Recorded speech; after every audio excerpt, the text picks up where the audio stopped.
Kung nagda-diet ka at ayaw mo ng boring na pagkain, eto ang para sa'yo.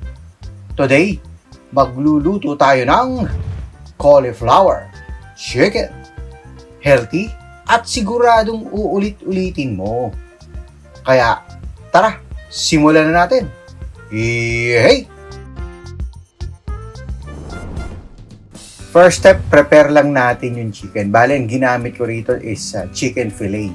So, ito yung thigh part na tinanggalan ko na ng buto. Then, sisizon lang natin ng dark soy sauce. Yan, mga 2 tablespoon.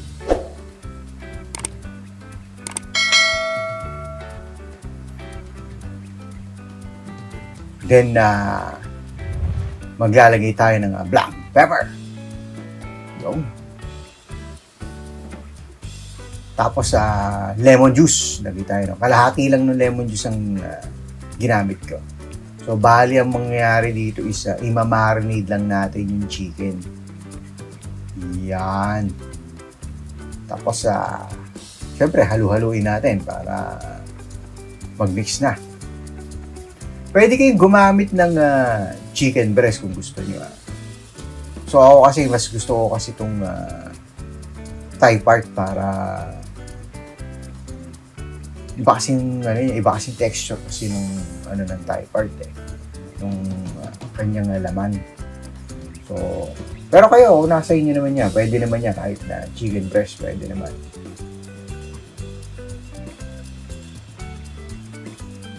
Yan, okay na. Marinate natin for 2 hours or 1 hour, pwede na, okay lang yun. Habang minamarinate natin yun, magluto na tayo ng, prepare na natin, lutuin na natin yung cauliflower. Bali, nagpakulo lang ako ng tubig. Napakadali lang nito. Simple-simple lang. Ilalagay lang natin sa tubig pagka kumulo na, tapos lagyan natin ng asin. Tapos, lutuin lang natin siya for 3 minutes. Yan, 3 minutes na. Huwag nyo na masyadong tagalan at baka ma-overcook. Hindi na masarap pagka na-overcook So, iset aside na natin. Tanggalin lang natin tubig.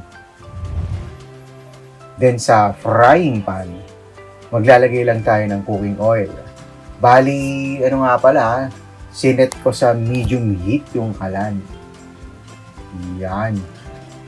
Hintayin lang natin uminit yung mantika.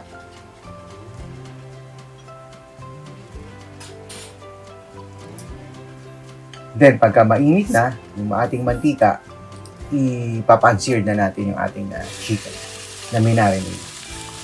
Yun.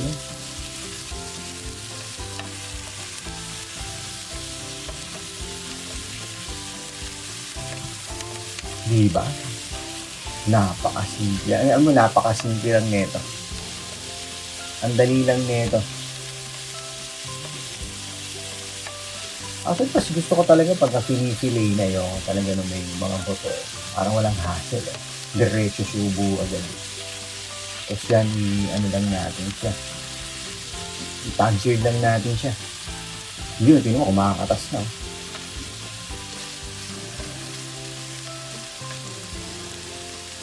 Actually, pwede ka rin kayong gumamit ng pork kung gusto nyo.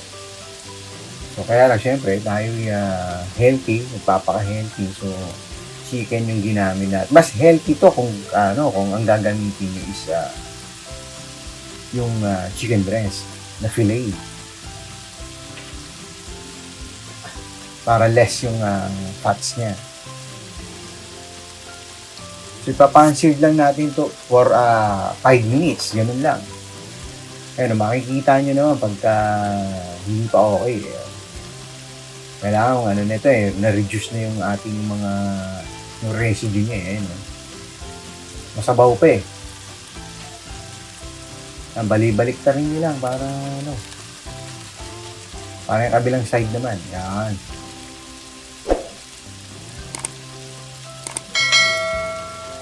Ay nako, ang sarap nito. For sure yan. Napakasarap nito.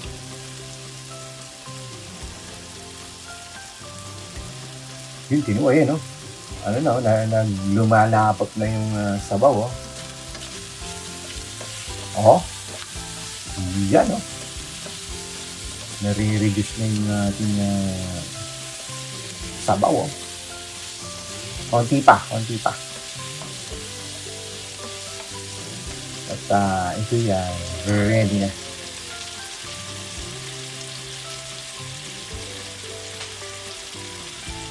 Tikman natin para may kaalaman.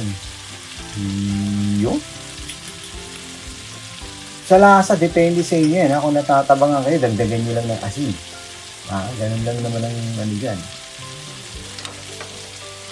Tapos tagin natin ang oyster sauce. Yan. Actually, pwede nyo nang isabay yung oyster sauce kanina. Nalimutan ko lang. Okay lang naman. Kaya pala medyo natatabangan natin. Maganda kasi sa oyster sauce na medyo manamis-namis siya. So, nagko-complement talaga siya dun sa toyo eh. Toyo at saka tsaka oyster sauce, talagang swak yung kombinasyon niya. Okay, tinan mo, iba na kulay. Saka iba yung amoy eh, iba eh.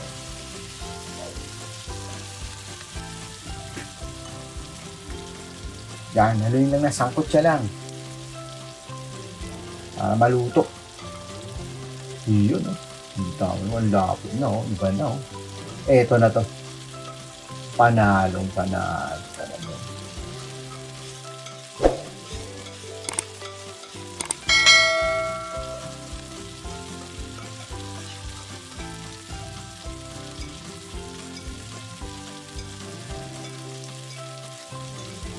Continuous nyo lang yung sangkot siya para hindi masunog, tsaka para matansya nyo kung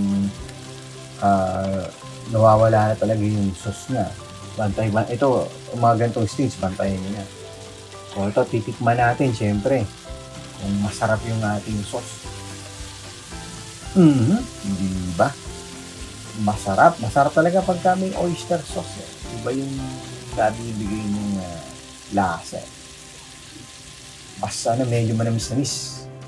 Okay. Set aside na natin yung ating niluto.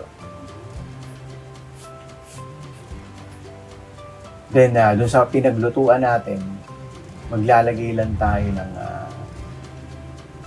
cooking oil. Bali, igigisa natin yung ating mga gulay. Yan. Magigisa lang tayo ng ating red onion. Pwede kayong gumamit. Teka lang, nasama pa yung mamaya na natin yan. Mamadali yung ating red bell pepper. Mamaya pa yan. Mamadali. Pwede kayong gumamit ng white onion kung gusto nyo. Nasa inyo yan. Pero mas gusto ko tong red onion for this recipe. Mas matapang siya. Then, lagyan na natin yung ating garlic. Sa dami ng garlic, depende sa inyo yan. Pwede nyo naman damihan. Actually, mas maraming garlic, mas masarap eh. So, pagdating sa ganun, kayo nang bahala. O ano yung preferred yung dami ng garlic na sa inyo. Tansyahin nyo na lang. Yan. Lalabasin lang natin yung aromatics niya. Then, lalagyan na natin yung bell pepper. Yan. Yung ating iba talaga pagka may bell pepper. Pang rin yan eh. Ang dagdag lasa.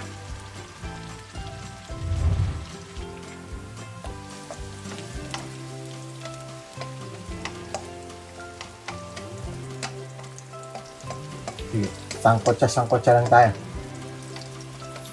Yan. Saglit na lang to. Yung bell pepper, kahit naman hindi masyadong maluto yan, okay lang yan.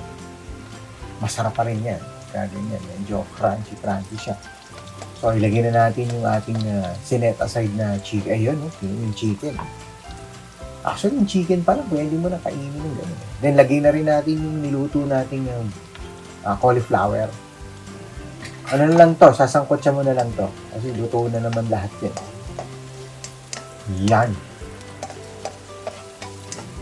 Para malagyan lang ng sauce yung ating cauliflower. Yun, kita mo naman, napakasarap nito.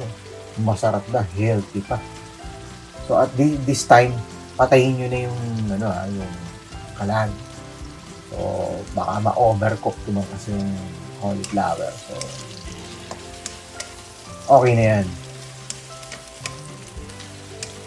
Halo-halo lang. Di ba? Napakasimple. Pero masarap. Napakasarap na ito. Simple na, healthy pa. Di ba? Luto na yung ating cauliflower chicken. Yay!